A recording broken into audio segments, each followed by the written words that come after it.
നന്നായിട്ട് ചേരുന്നുണ്ട്. ഏട്ടാ, ഇവൻ എന്തിനാ അച്ഛനെ കൊണ്ടുവന്ന് ഇങ്ങനെ നോക്കൂത്തി പോലെ അവൻ എന്തെങ്കിലും ചെയ്യട്ടെ. കാര്യമൊക്കെ ശരി. മോതിരം മാറ്റി ദിവസം ഉറപ്പിച്ച് ചെറുക്കൻ ഇറങ്ങിയാൽ ഉടനെ ഇന്ദുവിന്റെ ഓപ്പോളിന്റെയും കയ്യിൽ നിന്ന് ഒപ്പിട്ടു. അത് ഞാൻ ഏറ്റു. മുദ്രപത്രം എവിടെ? അതൊക്കെ എന്റെ കയ്യിലുണ്ട്.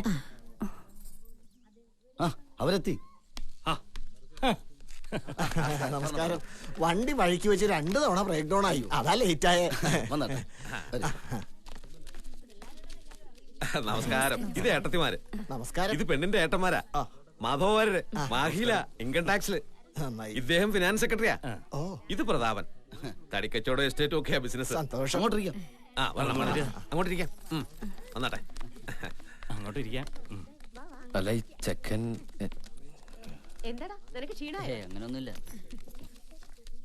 അതെ, ഒക്കെ ഒരുക്കിയിരിക്കുക. അങ്ങോട്ട് കയറിയുന്ന മോതിരം മാറിയാൽ ചടങ്ങ് തീരും. ആയിക്കോട്ടെ. ചടങ്ങ് നടക്കട്ടെ.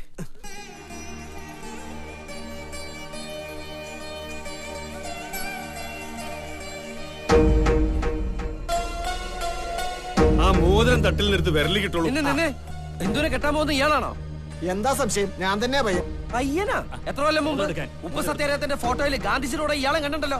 അതോട്ടെ, എന്താ ഞാൻ ഇടപെടും. എന്റെ കൂടി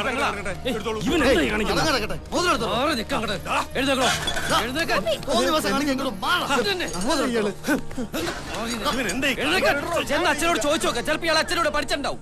ഞാൻ സ്കൂളിലൊന്നും പഠിച്ചിട്ടില്ല. കേട്ടില്ലേ? വൃത്തിയായിട്ടവൻ. ഇതിവിടെ നടക്കില്ല.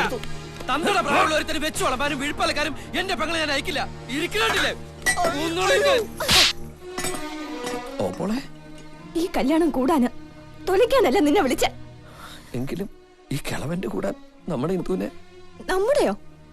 അങ്ങനെയൊന്നുണ്ടോ? ഉണ്ടായിരുന്നെല്ലാം തറവാടിന്റെ ആധാരം വരെ വെച്ച് കളഞ്ഞു കുളിച്ചിട്ട് ഇറങ്ങി പോയതല്ലേ നീ? എന്നിട്ട് എവിടെയായിരുന്നു ഇത്രയും നാള്? ഇവിടെ ആരെങ്കിലും ജീവിച്ചിരിപ്പുണ്ടോ, ചത്തോ, എന്തെങ്കിലും ഇതുവരെ അന്വേഷിച്ചിട്ടുണ്ടോ നീ? പറമ്പിന്ന് വീണിട്ടണ പറക്കി വിറ്റും ഈ അച്ഛന് വച്ചും വിളമ്പി ഇട്ടുമ്പോ വഴി കൂടി പോണവരുടെ വാദ്യം മുട്ടും ചൂളം വിളിയും കേട്ടു ജീവിതം മുഴുവൻ ഈ പെണ്ണീച്ച് അവിടെ തന്നെ കിടക്കണോ? തൊണ്ടും തൊടി അന്തസ്സുക്കുള്ള ആംഗ്ലമാരെ തീരുമാനിച്ച കല്യാണല്ലേ? അവളുടെ തലയിലെഴുത്ത് ഇതാണെങ്കിൽ ഇത് തന്നെ നടക്കട്ടെ. ഓപ്പോൾ എന്ത് പറഞ്ഞാലും ഞാൻ അതിന് സമ്മതിക്കില്ല.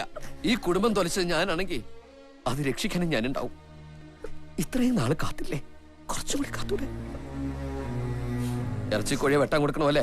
എന്റെ പെങ്ങളെ കൊടുക്കാൻ ഞാൻ സമ്മതിക്കില്ല. എന്നാ പിന്നെ കൊണ്ടുപോടാ കൊട്ടാരത്തി തമ്പുരാനെ. ചെറിയേട്ടാ, എനിക്ക് വലിയ മോഹങ്ങളൊന്നുമില്ല. ഞാൻ എവിടെ വേണമെങ്കിലും പൊയ്ക്കോളാം. മോളെ, ഈ ഏട്ടൻ ഒരുപാട് ദ്രോഹങ്ങൾ ഈ കുടുംബത്തോട് ചെയ്തു കൂട്ടിയിട്ടുണ്ട്. അതൊക്കെ അറിവുകേട് കൊണ്ട് അന്ന് പറ്റിപ്പോയതാ.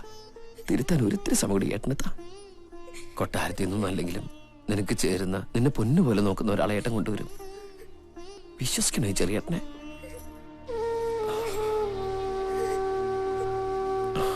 ഓപ്പോളെ,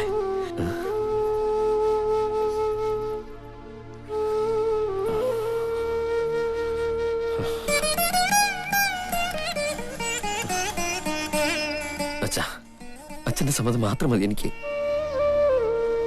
ഈ കല്യാണം അന്തസ്സായിട്ട് അച്ഛന്റെ മുമ്പിൽ വെച്ചാൽ നിർത്തും. അതിനുള്ള വഴി ഞാൻ കണ്ടുവച്ചിട്ടുണ്ട്. ഒരിത്തിരി ദിവസം കൂടി എനിക്ക് തന്നാ മതി.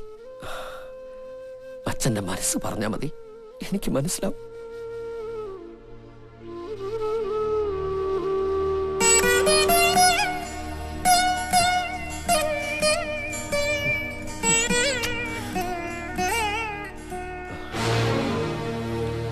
ഇനി ആരുടെ സമ്മതം എനിക്ക് ആവശ്യമില്ല. ഇറങ്ങി പോയിക്കോ എല്ലാരും ഇവിടുന്ന്.